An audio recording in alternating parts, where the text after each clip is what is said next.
clase pasada, sesión pasada, si lo vemos de esa manera, prácticamente pues nos abocábamos al tema de la etapa inicial, veíamos desde investigación inicial como investigación, eh, digamos que todo lo que fue el desarrollo de la audiencia, y pues digamos que ahorita estamos en el interjusto de la investigación complementaria, donde se realizan una serie de actos de investigación que son sumamente importantes. Al final del día, la carga de la prueba evidentemente la tiene la gente del Ministerio Público, pero también vamos a establecer algunos puntos importantes respecto a la naturaleza de una defensa activa, una defensa pasiva y algunos actos de investigación que se pueden llegar a utilizar, ¿no? ¿Qué pasa con este cierre, digamos, de nuestra investigación complementaria? Pues digamos que se empieza a dilucidar este tópico tan importante que es la etapa intermedia, ¿no? Ya la siguiente sesión nos abocaremos directamente, pues, a la audiencia de juicio oral, ¿no? Que si bien les comentaba que me parece que dentro de trascendencias la etapa intermedia tiene tópicos importantes a la luz de excepciones, ¿no? También seamos bien honestos con eso, lo que hace rico a la etapa intermedia prácticamente son las excepciones e incidencias que se pueden plantear dentro de la misma. Porque en estricto sentido, y digo, empezando a hacer y como un pequeño tema de introducción, la etapa intermedia, al menos la audiencia, se ciñe en tres artículos concretos, ¿no? Si ustedes en este momento se van al Código Nacional, revisan el 344, 345 y 346 del Código, pues prácticamente en esos parámetros estaremos analizando la depuración jurídica, la depuración fáctica y la depuración probatoria en ese orden, ¿no? Entonces, prácticamente pudiéramos analizar o establecer que lo que busca nuestro sistema en todo momento es un tema de depuración fáctica, jurídica y probatoria, ¿no? Vámonos a esos tres aspectos importantes, ¿no? Inclusive, pues desde la teoría del caso. Quienes iniciamos el sistema en 2015 y quienes antes todavía nos tocó litigar en el Estado de México o en estados donde ya se manejaba un sistema acusatorio, pues nos basábamos mucho en esa depuración, ¿no? Práctica jurídica y probatoria. Entonces, prácticamente es lo que se establece en este apartado. Tengan claro también, y como una pequeña introducción, que aquí es donde empezamos a analizar que la ley nacional y el código nacional pues van ahí de la mano, reitero, no son ordenamientos completamente diferentes o que puedan o que estén viviendo por separado, al contrario, coexisten, ¿no? Tienen que estar unidos. El mismo artículo 10 de la Ley Nacional, cuando nos establece tópicos importantes y robustos respecto a la supletoriedad de la Ley Nacional, al Código Nacional, pues en automático nos da esos elementos para tomarlos en consideración.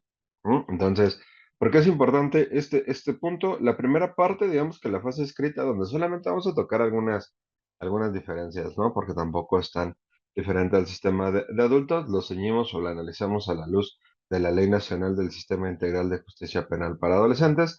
La fase oral, que es la audiencia intermedia, pues tenemos que ceñir a las reglas del Código Nacional de Procedimientos Penales, lo que les comentaba. Tres artículos expresos, ¿no? 344, 345 y 346 del Código Nacional de Procedimientos Penales. Eso es, en estricto sentido, la audiencia intermedia, ¿no? Lo que vamos a empezar a analizar. Igual, misma dinámica, voy a estar compartiendo material. Si tienen alguna duda, reitero, pueden levantar la mano. Y ese material, como el pasado, también lo estaré compartiendo con los compañeros de Justicia, Tributo y Equidad para que me hagan el favor de hacérselos llegar. ¿Qué pasa en este caso concreto y con la información que en este momento analizamos? Si bien la base de todo, y les decía, es un punto directamente de depuración práctica jurídica y probatoria, lo podemos analizar como teoría del caso, que también es un tema que quienes empezamos en el sistema, reitero, 2015, 2016, eh, era el tema de moda, ¿no? Inclusive hoy por hoy, si van a alguna librería o ponen en estas librerías, en páginas de internet, teoría del caso, sigue abriendo muchísimo material. Al final del día creo que debemos de contextualizar un punto importante y lo establece el artículo 318 del Código Nacional de Procedimientos Penales, ¿no? Yo cuando doy yo doy esta materia en la especialidad en justicia para adolescentes, pues prácticamente me aviento un cuatrimestre hablando de todos estos tópicos, ¿no? Aquí lo vamos a tratar de resumir lo más posible. Pero siempre tengan en cuenta este artículo 318 del Código Nacional de Procedimientos Penales, ¿no? Pareciera que no tiene mucho sentido, inclusive cuando hablamos del efecto de la vinculación a proceso, hasta quienes hemos estado en una audiencia inicial, lo llevamos al punto de lo que generalmente menciona el órgano jurisdiccional, ¿no? Pues directamente es un auto de apertura, perdónenme, es el auto de vinculación a proceso, lo único que hace es que se continúe la investigación. Sí, evidentemente da pauta a una investigación de naturaleza complementaria, pero lo cierto es que tenemos que analizar que en este momento quede establecido el hecho o los hechos delictivos sobre los que se continuará el proceso. Es decir, ese hecho del auto de vinculación a proceso ya no puede sufrir ningún tipo de modificación, ya no puede sufrir ningún tipo de cambio, que sí puede variar la clasificación jurídica, ¿no? Y vamos a ver que en etapa intermedia es muy claro el tema de la congruencia desde el auto de vinculación a proceso y también el tema de una clasificación jurídica que sí puede sufrir cierto dinamismo, pero el hecho no puede sufrir ningún tipo de modificación. E inclusive, pues al final del día, el hecho de que tengamos fijada la litis, se lo quieren ver muy a la luz de la teoría general del proceso, pues prácticamente tenemos determinados cómo podemos terminar el asunto, salidas alternas, terminación anticipada, cómo se llevará a cabo la apertura a juicio o el sobreseimiento, ¿no? Yo cuando doy este tipo de materias, les manejo que el 318 es el artículo que nos deja claro cómo el proceso siempre va a ir unificado por una línea, ¿no? Aunque haya criterios jurisprudenciales que nos hablan de las etapas, que cerrada una etapa ya no podemos retrotraernos a ella, en ese punto, lo cierto es que siempre vamos a encontrar una línea conductora que nos va a llevar, ¿no? Reitero, desde la vinculación a proceso, como lo vemos en este caso, hasta la etapa intermedia, ¿no? Creo que sería el tema más importante de análisis y lo que les comentaba, ¿no? Siempre hay que analizar tres elementos. Si vemos el elemento jurídico, reitero, lo pueden analizar desde el 344 del Código Nacional de Procedimientos Penales, pero también aquí entra tal vez un tema de dogmática penal que también pueda ser de nuestro interés, ¿no? Ustedes saben que por lo menos en México hay tres grandes escuelas de teoría del delito que siguen existiendo, que siguen coexistiendo, que es funcionalismo, finalismo y el causalismo, ¿no? Al final del día habrá tópicos, habrá elementos donde tengamos que arribar a una escuela o a otra, es decir, no estamos en un aspecto cerrado donde no podamos tener algún tipo de modificación. ¿Por qué lo comento? Habrá casos concretos que tengamos que modificar la escuela de la teoría del delito a la que vayamos a arribar para poder darles una solución o para poder establecer un debate, ¿no? Ustedes recordarán que en algún momento, 2017, hubo un sismo importante en la Ciudad de México y hubo una escuela que pues, lamentablemente se cayó, ¿no? La defensa pues, lo llevaba a un tema netamente de causalismo, ¿no? Si de este ejercicio hipotético que ha establecido el causalismo como la condición sine qua non, empezamos a hacer una serie de ejercicios imaginativos, pues, en automático, ¿cuál fue el elemento que generó que se cayera esa escuela? Pues el sismo, ¿no? Y es un elemento que no podemos controlar. Sin embargo, cuando Fiscalía analiza el asunto, pues se tiene que ir al otro extremo, ¿no? Prácticamente la imputación objetiva, más algunos tintes más funcionalistas, en el sentido de la ampliación del riesgo, que existe esta protección en el mismo resultado que se busca establecer, y entonces prácticamente cambia, hay un cambio de paradigma importante, ¿no? Entonces, no necesariamente es un tema exclusivo de cuestiones jurídicas de naturaleza procesal, si lo quieren ver en ese parámetro, sino también nos lleva inclusive a analizar cuestiones dogmáticas, porque eso nos lleva al hecho fáctico, ¿no? El hecho fáctico también tiene que embonar o tiene que encuadrar en la descripción normativa, en este famoso tipo penal, si no, pues, sería de irrelevancia penal y prácticamente pues, no tendríamos por qué estarnos desgastando en un proceso por un hecho que no tenga eh, relevancia penal. Y también los elementos probatorios que son importantes. Nos va a dar tiempo.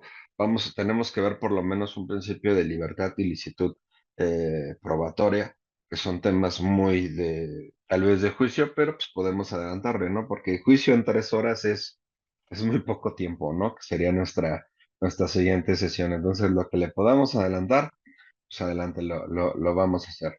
Pero al final del día, se dan cuenta, y reitero, quienes tengan mucho tiempo en esto, se van a dar cuenta que cuando hablamos de eh, teoría del caso en automático, prácticamente nos damos cuenta que embona a la perfección en la depuración que buscamos hacer, ¿no? Recuerden, siempre la etapa intermedia es una etapa netamente incidental y de depuración.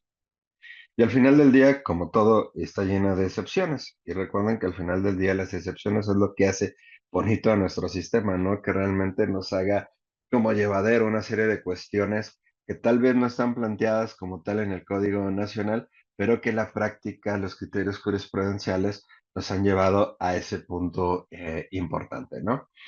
¿Qué pasa con la etapa intermedia? Al final del día hay que irnos al 211 del Código Nacional de Procedimientos Penales, que establece el procedimiento penal en toda su amplitud y prácticamente, pues como lo señala su nombre, ¿no? Es justo la etapa de en medio o la preparación de juicio oral, que se comprende desde la formulación de la acusación hasta el auto de apertura de juicio oral, ¿no? No nos señala si el dictado, no nos señala si la remisión o cuando lo recibe directamente al tribunal de enjuiciamiento, se entiende pues, solamente que el dictado del auto de apertura a juicio oral, ¿no? Si nos vamos a las suspensiones provisionales que generalmente se otorgan cuando nos vamos al amparo indirecto en contra de una vinculación a proceso, pues lo podemos ver desde el parámetro del dictado del auto de apertura a juicio oral. Al final del día, el primer punto también importante es que si bien el mismo 211 nos habla de que es o que el ejercicio de la acción penal inicia con el citatorio de audiencia inicial, puesta a disposición o cuando se solicita una orden de aprehensión, lo cierto es que el ejercicio de la acción penal se materializa con la acusación. Es prácticamente cuando el agente del Ministerio Público considera que tiene elementos suficientes para arribar a un juicio oral y entonces sí materializa el ejercicio de la acción penal, ¿no? Cuando acusa. Pero ese tema de la acusación, reitero, son tópicos que vamos a ver un poco más adelante. ¿Qué pasa? Y tanto el 324 como el 133, uno del código y otro de la ley nacional, y aquí, perdónenme, sí vamos a ir de la mano con los dos ordenamientos, porque al final del día me parece que es importante y solamente lo que nos va a empezar a dilucidar es un poco lo que ha establecido el artículo 117 de la ley nacional, ¿no? Que el proceso de justicia para adolescentes tiene que ser más rápido. Un proceso de justicia para adolescentes no puede durar más de 6 meses. Entonces sí empezamos a diferenciar un poco algunos temas importantes, ¿no? Si vemos el 324 nos habla de qué pasa con el cierre de investigación complementaria. Y al final del día retoma que el Ministerio Público tendrá 15 días para solicitar el sobreseimiento, solicitar la suspensión del proceso o formular acusación. Pero vean, 15 días es muchísimo tiempo, ¿no? Prácticamente 3 semanas, porque como no señala si son días hábiles o naturales, pues nos tenemos que ir a la regla del Código Nacional y se convierten en días hábiles. Pero ¿qué creen? En materia de justicia para adolescentes hay una reducción importante, ¿no? Donde el Ministerio Público solamente cuenta con 5 días naturales. Es decir, disminuye considerablemente el tiempo para que la gente del Ministerio Público verifique los mismos tópicos. Si va a solicitar un sobreseimiento, la suspensión del proceso o formular acusación, ¿no? Se entiende, y de hecho en la exposición de motivos del Código Nacional se analizaba que la fracción, que fueran establecidos como fracción uno, fracción 2 y fracción 3 era como una especie de orden de prelación que nos daba el legislador como el grado de análisis que debe de hacer el agente del Ministerio Público, ¿no? Primero, verificar si estamos en uno de los supuestos de sobreseimiento del 327 del Código Nacional. Dos, si estamos en algún supuesto que requiera suspender nuestro procedimiento. Y el último, formular acusación, ¿no? Lo cierto es que la práctica nos ha llevado al punto de que el Ministerio Público pues, tiene una obligación primaria, ¿no? Acusar, tenga elementos o no. Rara vez, y es un tema que vamos a ver un poco más adelante, me ha tocado ver sobreseimientos en la práctica en este estadio procesal, ¿no? En la etapa intermedia, ¿no? Y bajo los supuestos del 327, porque al final del día requiere ciertos requisitos que, reitero, un poco más adelante los vamos a observar.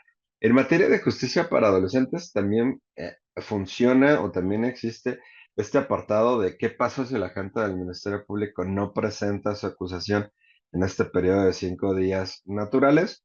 Es lo mismo que en adultos, ¿no? Se le dará vista al fiscal general para que en 3 días naturales, pues prácticamente presente la acusación. Aquí el único tema a analizar, y me parece que desde clase pasada veíamos un poco el tema de la especialización, es que este agente del Ministerio Público, porque sabemos que al final del día, si ustedes analizan el 21 y el fin, el Ministerio Público, digamos, original es el fiscal. El fiscal es el que da esa capacidad a los demás ministerios públicos para que sean eso, fiscales.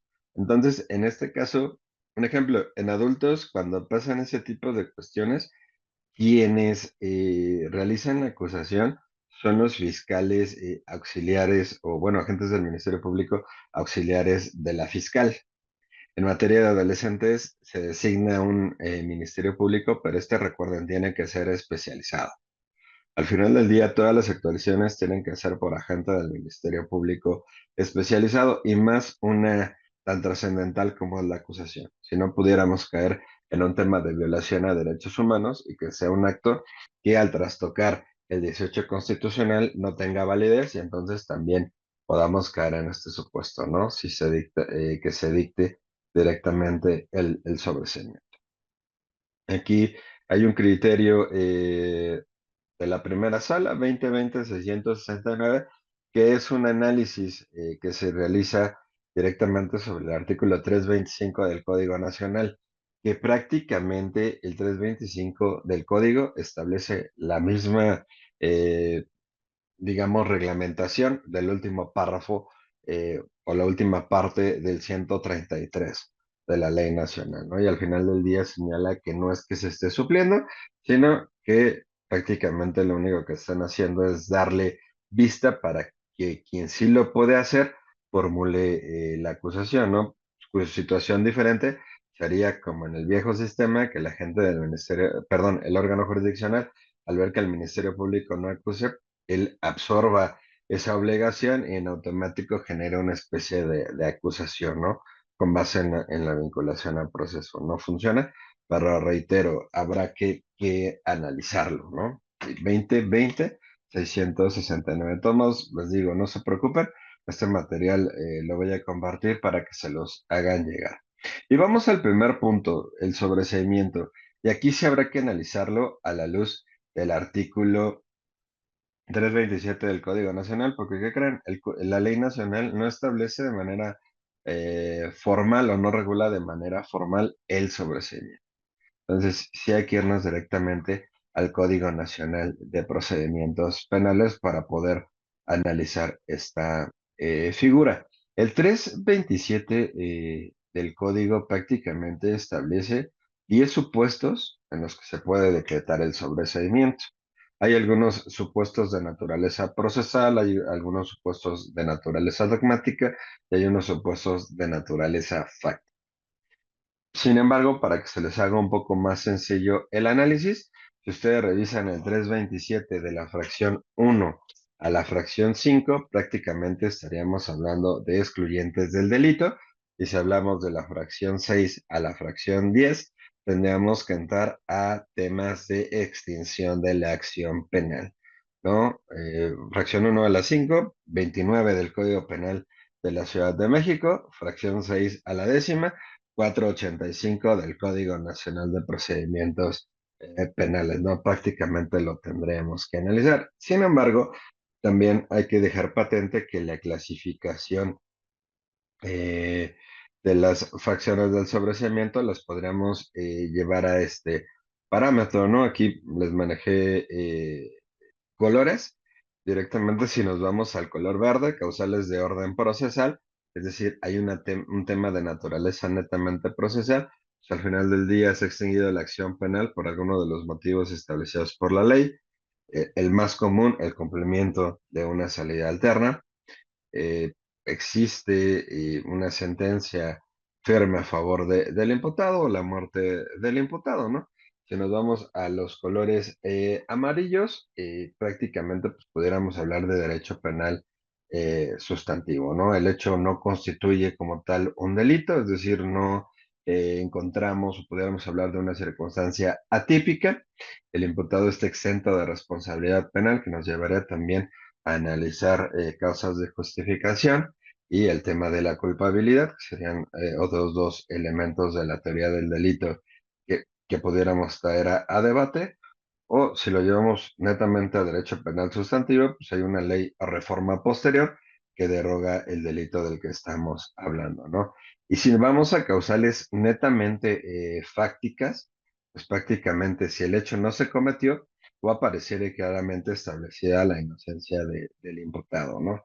Son los supuestos que más pudiéramos analizar. Me parece que la fracción quinta también la pudiéramos llevar a un tema de los elementos suficientes para fundar una acusación, pues prácticamente que no ha podido acreditar o que se cometió un hecho que la ley señala como delito o la participación, ¿no? También recuerden siempre en todo momento el párrafo tercero del artículo 316 del Código Nacional de Procedimientos Penales, perdónenme, fracción tercera del 316 prácticamente sustenta el fin del proceso y por qué buscamos llevar un proceso a juicio oral. Pues prácticamente para establecer que se ha cometido un hecho que la ley señala como delito y resolver sobre la participación de la persona adolescente, ¿no? Otro tópico que va avanzando durante todas las etapas del proceso que nos interesa y que es importante que lo vayamos verificando en todo este parámetro. Ahora, ¿qué pasa muchas veces con el sobreseimiento? Y me voy a tener que adelantar un poquito. Si bien hay una serie de criterios importantes, lo cierto es que me parece que este criterio, que voy a ponerlos en pantalla, es el que deja más clara la complejidad cuando hablamos del sobreseimiento, ¿no? Que es el 2026-781, undécima época. Pero ¿por qué es importante traer este criterio a la mesa, ¿no? Desde el rubro lo empezamos a dilucidar. Sobreseimiento en la causa solicitada en la etapa intermedia en términos del artículo 327 del Código Nacional de Procedimientos Penales, no tiene por objeto que se revaloren los datos de prueba que sirvieron para la emisión del auto de vinculación a proceso y que se realice un ejercicio argumentativo de contraste probatorio propio de la audiencia de juicio oral. Entonces, de primera mano tenemos que analizar que estamos ante datos de prueba. Y aquí primero, no como tal una prohibición, hay un criterio jurisprudencial que habla de que en esta etapa solamente son válidos los datos de prueba. Yo considero que si no hay prohibición del Código Nacional, pudiéramos utilizar el medio de prueba e inclusive el 261 sí permite o habla del uso de medios de prueba en diferentes etapas del procedimiento penal. Lo cierto es que en esta etapa en la que nos encontramos, nos tenemos que ceñir única y exclusivamente a datos de prueba. ¿Por qué? Porque el desahogo de medios de prueba generaría esto, un ejercicio argumentativo de contraste probatorio. Cuando ustedes van a un juicio oral y empiezan a realizar interrogatorios y interrogatorios, ejercicios del 376 del Código Nacional, en automático lo que están haciendo es esto, un ejercicio argumentativo de contraste probatorio. Entonces, el sobreseimiento no sirve para ese tema.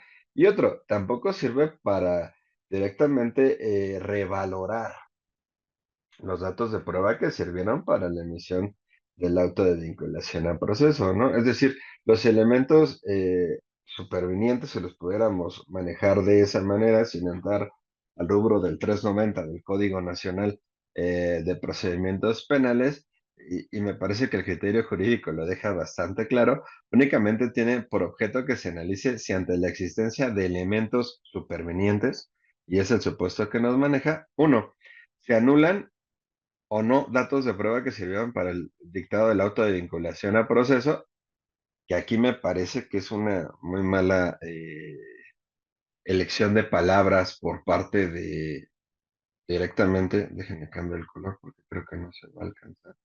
A ver, una mala elección, ¿no? Porque habla de anular. Si nos vamos directamente a un análisis completo del código, me parece que lo más cercano a anular tendrá que ser la nulidad y sería un tema del 97 del Código Nacional, pero eso es un tema más de violación a derechos fundamentales que también lo vamos a analizar muy someramente el día de hoy. Pero prácticamente es como establecer si hay información nueva que pudiera vaya, establecer que los datos de prueba utilizados para la vinculación al proceso no puedan ser llevados a un nuevo debate. Y también se demuestra de manera evidente e indiscutible alguna causa de sobreseimiento. No, y me parece que lo explica de mejor manera, ¿no?